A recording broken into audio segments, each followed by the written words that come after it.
Rich, the Outer Worlds, not Wilds, which I always confuse. Oh, yeah. The Spacer's Choice Edition, which is the next-gen game, is out today. Yes. And it's very confusing about what it costs and where you get it and what you're going to do to get it. It's a bit nuts, to be honest. There's a bit of hoop jumping to be done. But we can explain that if you like. We can. We'll run through it quickly before the frame rate stuff kicks in. But basically, it's there's no free upgrade, and it's $9.99 suggested dollars if you own the base game and both DLCs. Yeah, you have to own the base game and both DLCs to get the cut price upgrade. Yeah, $9.99. But talking about cut price upgrade, Rich, look at those frame rates. They are not good, especially for a next-gen version and having performance mode and having it not even being solid 60. Yeah. So it's not like this is a free patch and we can go, oh, guys, like it's free, so don't worry about it. Play it if you want. This is like for an actual version of the game that you have to pay for. And like those frame rates on the performance mode are a bit crap. And we're comparing it, this is the Series X version, we're comparing it to the One X version here, which was the last-gen best version, and the Pro. So before anyone says I'm choosing favourites, like I just mean that family of consoles. Yes, that level, that generation. I know exactly what you mean. Yes, yeah. But like, look at those frame rates. It was immediately noticeable when I played it. I thought, oh, the graphics look nice, but then when the frame rate sort of kicked in, I was like, is this any better? Yeah, don't know that it is an issue. But frame rate aside, let's move on to the actual changes. Now, look at the difference in that shot. So not only have they added a ton more detail, like the groundbreaker sign, but like just the lighting, and you'll notice that one thing across the board, that the lighting's changed. And if you look on the right as well, you'll see that the signs change as well, change position and stuff like that, and they make it bigger, make it, I guess, more interesting. Yeah. So it does look kind of cool in that respect. Did you? But as you'll see, and also, Rich, they took away a tree. Could you believe that? Oh, what? What are they doing? Unbelievable, yeah. But this is what I noticed with this, and as we go through all the different shots, you'll notice that they've taken stuff away, they've added stuff, but the colour, it seems to be a lot brighter. Yeah, that's a big difference on the next gen versions, and like richer colours. Yeah, and I think that's a conscious design choice, but I couldn't get the two to match up weather-wise, and I don't really remember there being that much weather in the Outer Wilds. I don't. So maybe that's a conscious design choice as well. Wilds.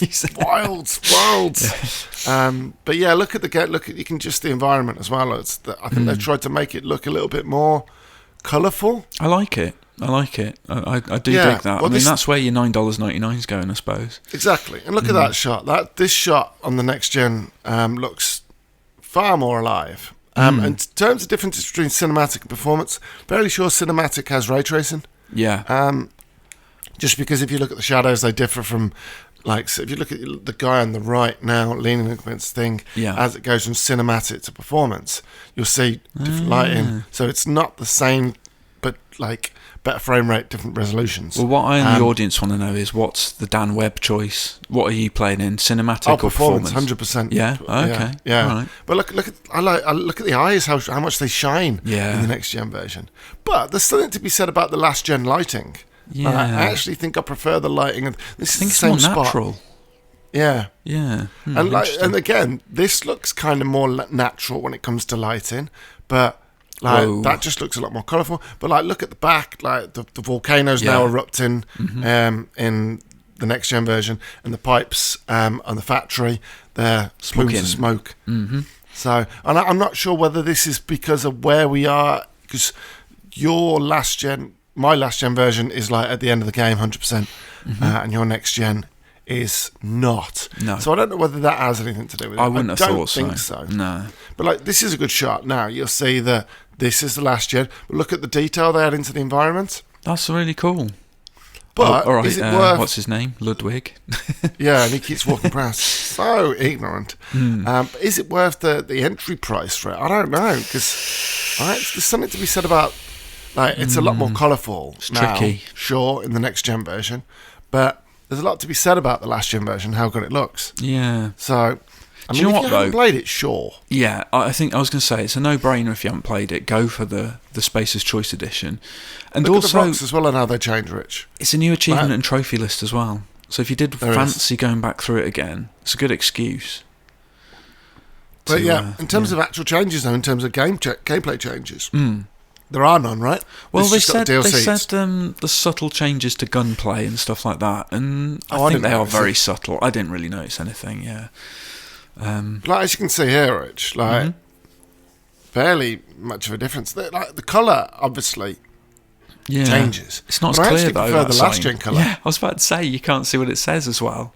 I mean, Cantina, but like, this is a good shot to show like how they've improved some interiors as well. Oh like, do you know what I mean? Like the lighting at the back, where the pipes are, but also in the top right, that sign. That's a next gen exclusive sign. Boom. Like, so it does look better, but like we've seen developers giving out patches for free, and I'm not saying everyone should do that, but if you're gonna charge for it, it's got to be. You can't have a performance mode that isn't 60. But Dan, to play devil's advocate, how many free patches give you new exclusive signs in environments? True, there is that as well. Yeah. And it just looks a lot brighter as well across the board. Like, it does. This is the same gamma settings, the same brightness settings, but there just seems to be, like, look at that. That's wow. It's night and day, Rich. Yeah. And this is a space station, so there's no such thing as night and day in space, but the difference between the two and the lighting is pretty nuts. In a good way in this shot, I think.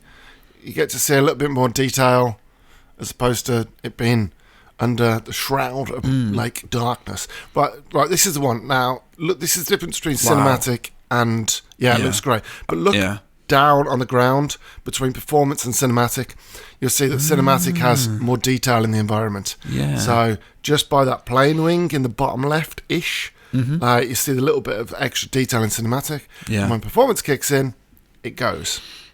So that's the difference, Rich, between the two modes. That's Spacer's Choice Edition. It's out now. The thing is, The Outer Worlds is I said world's brilliant. It's a brilliant game. I loved it. It is. I agree. It's just a shame that I've got to say this seems like a bit of a cash-in. Yeah, like a bit of a slap in the face, eh? Yeah, a bit milking it. Yeah. And it's not owned by Microsoft, so it's not on Game Pass. And this is Private Division. This was before Obsidian was bought by Microsoft. So yeah, take it with them. But it's out now. Don't forget to like, comment, and subscribe. We'll see you next time. Cheers, folks. Goodbye. Bye.